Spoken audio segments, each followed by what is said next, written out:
It takes thousands of computers and 6 NFL executives to create the NFL's 272 game masterpiece, and I'm going to do it all by myself. So how hard is it to create an NFL schedule?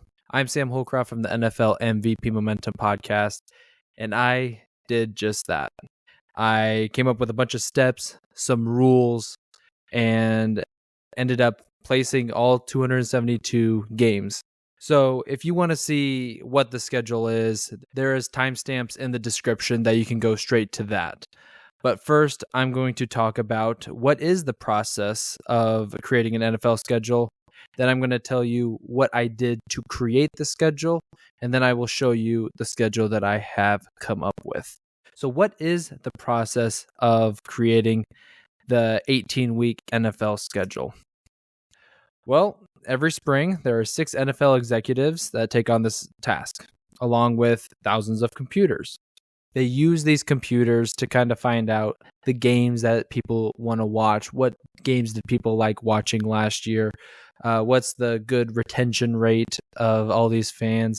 And a lot of other stuff that I was not willing to dig into. They also look at where all these NFL stadiums and events are happening throughout the entire year, something I also didn't look into. I didn't want to spend 3 weeks on this.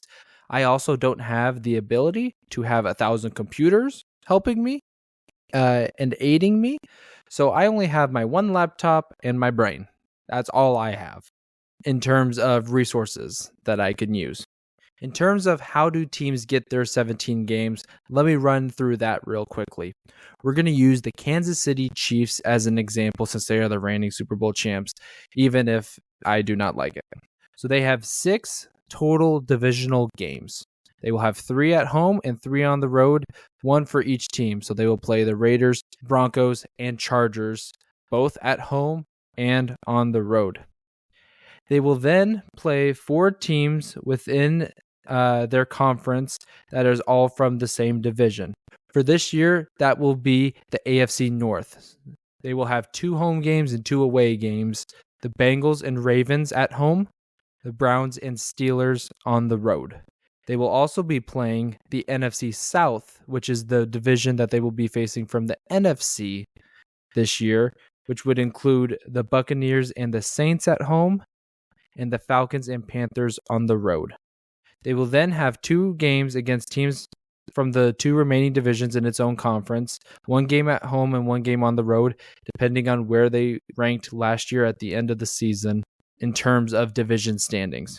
So that would include the Texans, which they play at home, and that would also include the Bills, which they play on the road. And then to get their 17th game, this is a non-conference opponent from a division that the team is not scheduled to play, and the matchup is based on division rankings from the previous season. Since the Chiefs were the 1 seed last year, and the 49ers were the 1 seed in the NFC, the AFC West will be playing the NFC West this year, since they are also not already playing each other. And then that would end up being a road game, since the NFC teams are hosting that 17th game. So in terms of going back to the schedule, there's also international games that I will be looking at. Now, the international games I thought was going to be a toughie because, you had the Jaguars play twice last year. You had the Chiefs and Dolphins play each other in Germany. So I was like, who is going to be playing in these road games? Well, I looked at Wikipedia real fast, and it turns out that I already know 1 game that's going to be happening, and that's going to be in Brazil between the Packers and the Eagles, week 1. So I already know that out of the 272 games, I already got 1 correct. Also on Wikipedia, it shows that 3 home teams that are going to be playing in London, and it also shows the 1 home team that's going to be playing in Germany. So I already know who the home teams are in those. I just need to make sure that I pick 4 teams that will be playing on the road in those international games. So what did I do to create this schedule? So I came up with my 11-step game plan. So step 1 was fill out all the matchups on my main sheet, making sure that I had every single opponent, home and away, marked down for every single team. This is what I was going to be using to make sure that I could get every single game scheduled, and I wasn't going to accidentally put the same game twice or forget a certain game. So whenever I put that on the schedule, I grade it out. So then I know that I didn't have to worry about that game again. Step 2 was to fill out a blank schedule based on the 2023 template. So what I had to do was I basically copied and pasted a lot of last year's schedule. So knowing that around week 5 is when they started those international games. Week 13, I believe, was Thanksgiving week. The second to last week or third to last week was Christmas. But Christmas is on a Wednesday this year. So there's not going to be any games on Christmas this year. So I had to kind of adjust that. I had to adjust certain bye weeks to kind of make it so it could work. Step 3 is I had to highlight any matchups that I thought would be some good primetime games and or special day games like Thanksgiving, potential Saturday games to keep people invested. Primetime games is exactly those are the games that you want people to tune into. That's when you can get the most revenue. That's when you get the most eyes on the product. Even if it's Thursday night games on Amazon Prime. Last year, they did not have high success with that. So I think that they're going to try to dive into getting that more popular by putting better games on there. And that was one of my strategies that I did too. Your Monday and Sunday night games are going to be more beneficial to have really good matchups. So that's what I was trying to go for by marking all of those matchups that could work. And I think I marked about like 80 games that I could put in those primetime matchups. Then I had to highlight any teams that may play overseas. But since the conception of the international games, every team has played at least one international game. So I was fine there. Step 5, I selected all the primetime games and inserted them into the blank schedule. This is when I started actually creating the schedule. So in my mock schedule, I had 56 games of primetime games, whether that's a Thursday night, Saturday night, Sunday night, or Monday night games. Step 6, I selected all the remaining special day games and international games. So this includes all of those overseas games, all the Thanksgiving games, all the other Saturday games, once college football is done, and also the Black Friday game. So then that makes that 11 games for my step 6. Step 7 was making the week 18 playoff implications matchups. This could be matchups that could determine divisions. That could also be ones that, maybe both of these teams I see making the playoffs, so maybe they could kind of get a nice bye week. But for the most part, I made sure that I kind of pinned who I thought the top 2 were going to be kind of fighting for the division, trying to make the playoffs, who's going to be that 1 seed and who's going to be that 2 seed in terms of the division. And that would be 16 games for my step 7. Step 8, I made some week 1 intriguing matchups. This would also include who the Chiefs play that opening Thursday, who would be some good games that you'd want to see off the bat once those 1 Eastern time games start. And then what about those afternoon games for those more West teams? So that's 12 games right there. Step 9, which is going to be one that doesn't really get finished till the end, but that is determine all the bye weeks. I inserted teams where I thought, especially if they were traveling overseas or if they had, 2 road games in a row, that I'd give them a bye week. I had to adjust these throughout, and you'll hear about that here shortly. And then the step 10 was fill in the rest of the schedule, all 177 games.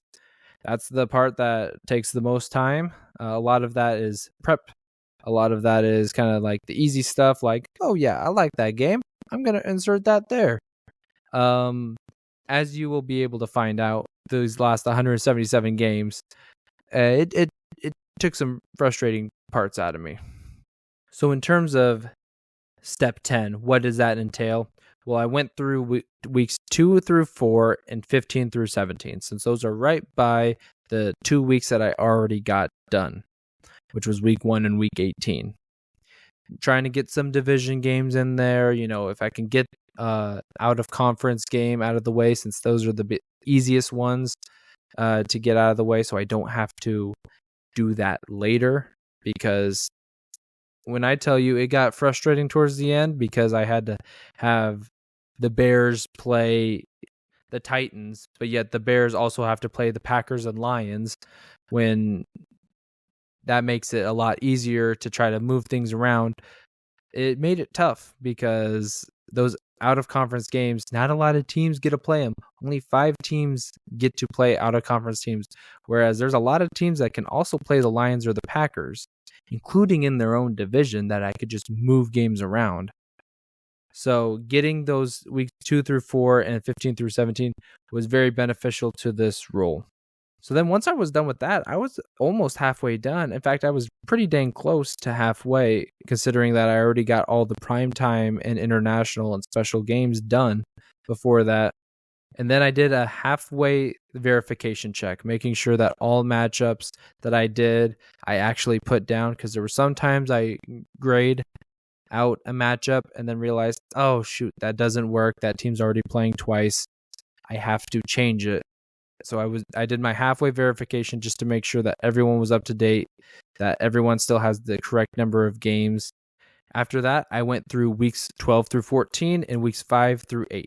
So adding just a little bit more of a buffer, kind of figuring out what I want to do in terms of all these schedules, still getting more games in, and trying to narrow down what I have left, which makes it so I only have 3 weeks left.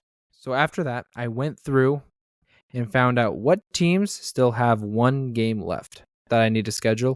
And then I find out what week that needs to be. And I try to make sure that game works. And for the most part, it did.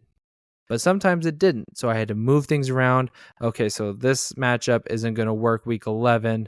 So I'm going to have to move this around in week 8, which would change this matchup. Okay, so now that works. And now I can have this matchup in week 11. And so on and so forth. A lot of playing around, trying to move things around. And sometimes that includes changing a bye week, which was almost the first thing that I always did, especially if weeks 9 through 11 was kind of where there's a lot of bye weeks. So after a few more adjustments and trying to figure out how these can all work, I had to scrap a few things, change some more bye weeks, change some more matchups on how I wanted this to look. And then it finally happened. It all worked out, just like figuring out a puzzle, but the puzzle is face down. So I don't know what the puzzle looks like. I just know what the pieces look like. And I'll tell you what, I can barely do a 1,000-piece puzzle while looking at the picture. So doing it upside down would be an insane task. But once it finally worked, I lost it. Because I was like, oh my God, I figured it out. Step 11 is to verify and make sure that my team and primetime schedules all work out. Just to make sure that I didn't have the same game twice in the span of a week. Just to make sure that every single team has at least 17 games and 1 bye week, not doubling up on anything. So I did have 3 rules that I tried to abide by. Rule number 1, everyone gets 2 primetime games minimum. That does mean minimum. That means the Patriots get at least 2, Titans get at least 2, Bears get 2, the Chiefs get 2. Everyone gets at least 2. Now, obviously, the teams that I think that more people would like to watch get more games. The Chiefs, Ravens, 49ers, Lions, Texans, Bears, all those teams got a lot more primetime games. So my second rule I have is the same division matchups must happen at least 3 weeks apart, no sooner, if possible. There are going to be a few times in this where some teams play each other in the span of 3 weeks. That was one of my biggest icks in terms of last year's schedule. Just was not a huge fan of the Vikings and Lions playing twice in the span of week 16 and week 18. Now, for the most part, most matchups aren't like that, but there were a few that had to be that way. And my last rule is no games in the Mountain or Pacific time zone will start at 1 Eastern. I think that is an actual rule. I just tried to make sure that nobody west of Kansas City / Minnesota, Dallas was going to play a home game earlier than those early evening games, like those 4:05 or 4:25 Eastern time games. So then what does it look like? So I'll show you my primetime schedule that I came out with. So opening night, we got the Texans at the Chiefs. I feel like the Texans is a team that a lot of people are going to watch. I gave them a lot of primetime games this year, just with how their momentum was at the end of the year. CJ Stroud winning Rookie of the Year, D'Amico Ryans, being a second-year coach, and the Chiefs, that's going to be a good game. And I feel like the Texans are giving me kind of the Detroit Lions vibes from 2 years ago. I feel like that they're in that same position where a lot of people wanted to watch this Lions team going into last year. And I feel like the Texans are taking that role. A bunch of other kind of like nice Thursday night games, the 49ers and Dolphins.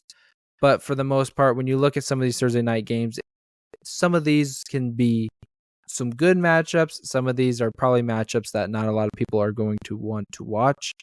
Another good one, Jaguars, Bills. But like I said, I do have some games in there that a lot of people would like to watch.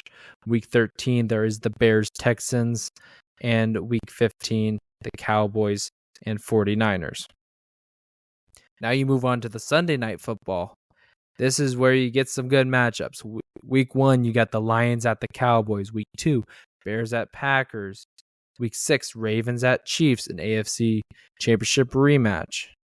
Week 10, the Cowboys and Eagles. Week 13, the Super Bowl rematch, the Chiefs and the 49ers. Week 14, the Ravens, Texans. And Week 17, which would be the last Sunday night football, pending a Week 18 matchup sliding in and being flexed in there, the Lions at the Packers. And then you also have some Monday night games that you get some good ones. I have the Bills and Jets trying to do it again on the first week of Monday night. Week 2, there's a Monday night doubleheader. Week 3, there's a Monday night doubleheader, including a Buccaneers-Eagles, a Dolphins-Bills. Week 4, Ravens-Eagles. Week 7, Texans-Cowboys. Week 8. And then the last Monday night football game being Week 16 with the Bears and the 49ers. And then you're also looking at some other unique games. The 5 international games that I had. Obviously, Week 1, we already know Packers at Eagles in Brazil. I have the Patriots going and facing the Jaguars Week 5 in London. The Lions facing the Bears in London Week 6. And the 49ers facing the Vikings in London Week 7. I then have the Giants facing the Panthers in Germany Week 10. Thanksgiving morning, I have the Vikings at the Lions. Thanksgiving afternoon, I have the Eagles at the Cowboys. The Bears and the Texans will be the Thanksgiving night game. I didn't put that on there for the unique games because it's already there in the Thursday night football. The Black Friday game will be the Bengals at the Ravens. Week 15, Saturday morning, the Texans at the Vikings. Saturday afternoon for Week 15, the Bills at the Seahawks. And the Saturday night game will be the Titans at the Chargers. Week 16, I have the Bengals at the Eagles for a Saturday afternoon game, and the Patriots at the Bills for a Saturday night. And then Week 17, the Saturday night game will be the Jaguars at the Texans. So then what does every team's individual schedule look like? Well, let's go ahead and go through it. So here is the AFC East. You have that Bills team with a bunch of kind of a front-heavy schedule. Especially we'll see how that team can do at the Jets, home against the Chiefs. Week 4, Monday Night Football against the Dolphins at the Ravens. So they're going to have a tough task. They also end really tough with facing the 49ers and the Dolphins. This Bills team is going to have to be put through a lot. The Dolphins, not really much to say here. Also kind of a tough schedule facing that NFC West. The Jets, same kind of situation. since they're facing almost the same teams with the exception of one rotating team. And then the Patriots also having a difficult task early, facing the Dolphins and Jets off the bat on the road.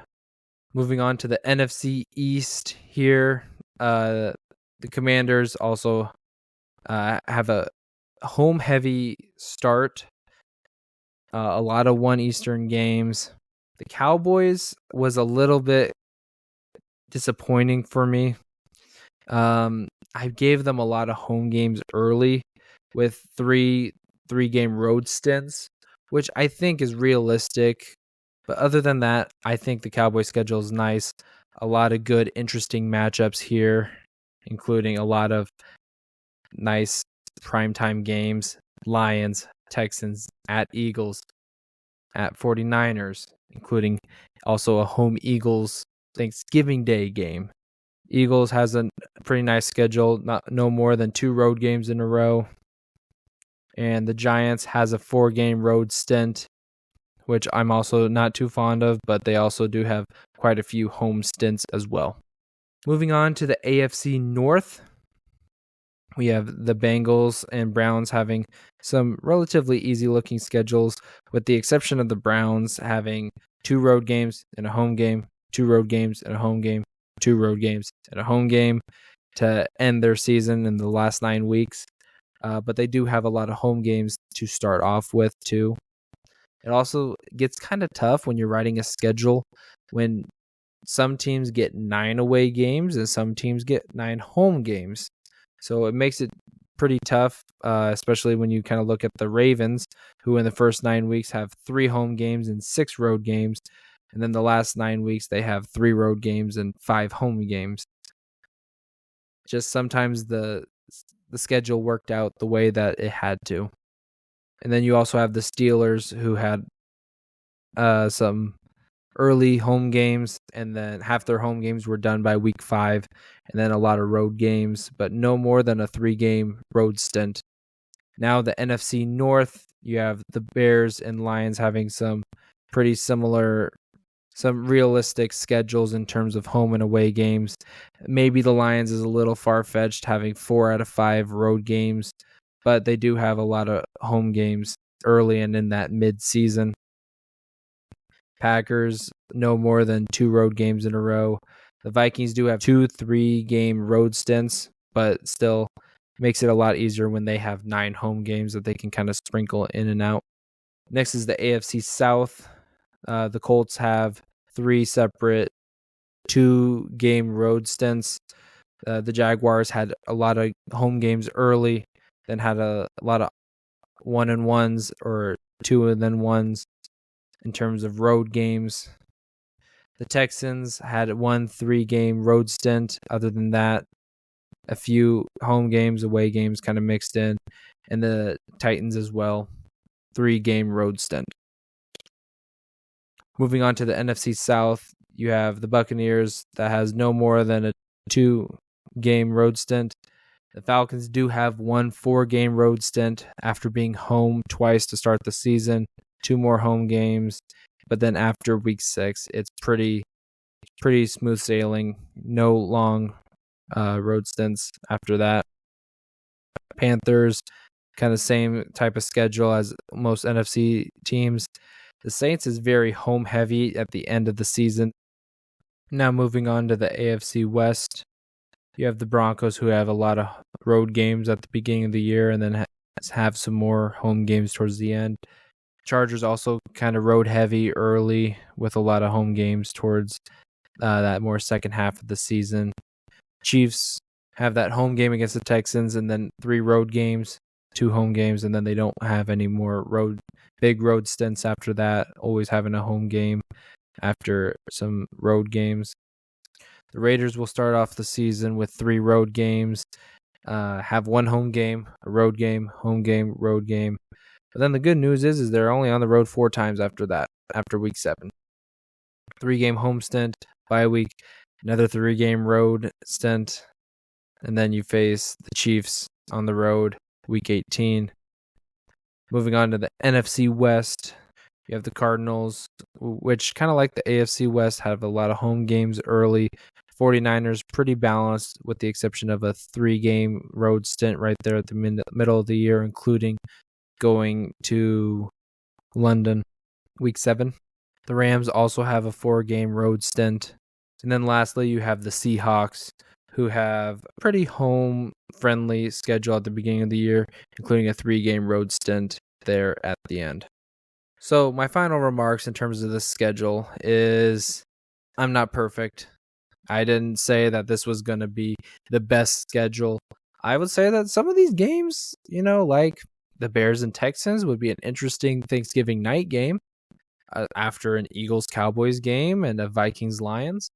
I think that the Thanksgiving Day would be some really good games. But I just wish I would have paid a little bit more attention at the beginning of the year and I didn't have to adjust the bye weeks so much. There is a few times where you have some 4-game stint road games. Some teams play 5 road games in the first 7 weeks, which isn't ideal. But it does happen. It has happened in the past too. So the biggest thing is, how hard is it to create an NFL schedule? It's real hard. I was able to do it in an amount of time that I'll tell you here shortly. But there's a reason that there is 6 NFL executives and thousands of computers putting work into this. It is a difficult task. I can do this 5 times and still create something that isn't going to happen. My job isn't going to be on the line. My Christmas bonus isn't going to be on the line because of the ad revenue that they could make. They need to make sure that they get some eyes on the product, whether it's the Thursday night games, Monday night games, Sunday night games, or even just those weekend games. So they need to find what fits them best. So in terms of time that I spent on this, in terms of creating the blank schedule and all the teams' matchups that I did, that was 2 hours. I spent 1.25 hours selecting good games that I think could be the 56 primetime games. I then spent 1 hour and 45 minutes selecting those primetime games, placing them into my schedule, and also doing the Week 18 schedule. I then spent 2 hours and 45 minutes for weeks 1 through 4, 1 hour for week 15 through 17. I spent an hour and a half double checking the remaining matchups. I spent an hour and a half weeks 12 through 14. I spent half an hour for week 5. I spent 1 hour and 15 minutes for weeks 6 and 7. I spent 2 hours through weeks 8 through 11. And then I spent 15 minutes, the 18-week verification, making sure that no team played twice in the same week and every team got 1 bye week. So that brings my total to 15 hours and 45 minutes total. Now that doesn't include recording this and making the video, but in terms of the work of creating a schedule, I think for less than 16 hours, this didn't turn out all too bad. Now, is it perfect like I said? No. But if you think that you could do better, I'd like to see what you could do. And hopefully less time and you also lose less hairs than I did, because this was pretty stressful at times. I thought about quitting and just being like, nope, I'm done. I'm not going to do this anymore. But in the end, it was worth it, because once I got that final piece to work, it was perfect. And I am glad I was able to do this. And hopefully I don't do it again next year. But I end up by just doing that. Tell me what you think about my schedule down in the comments. I know probably made a lot of fans mad. I apologize, Raiders fans. I am indeed a Raiders fan, but I just wish that maybe I would have paid attention, like I said, a little bit earlier in the season, and I wouldn't have made the Raiders have 2-3 game road stints. But oh well. There's a lot of things that I wish I could have done better. But in terms of just getting this done in 16 hours, it wasn't all too bad. If you like seeing more content like this, go ahead and like the video, subscribe, turn on bell notifications for every time we post, whether it's football and basketball. And also, if you like to listen to audio podcasts, don't forget to follow us on Spotify at NFL MVP Momentum Podcast, and also follow at MVP Podcast on Spotify and or Apple Music. I've been Sam Holcroft, and thank you for letting me tell you how hard it is to create an NFL schedule. Thanks for watching.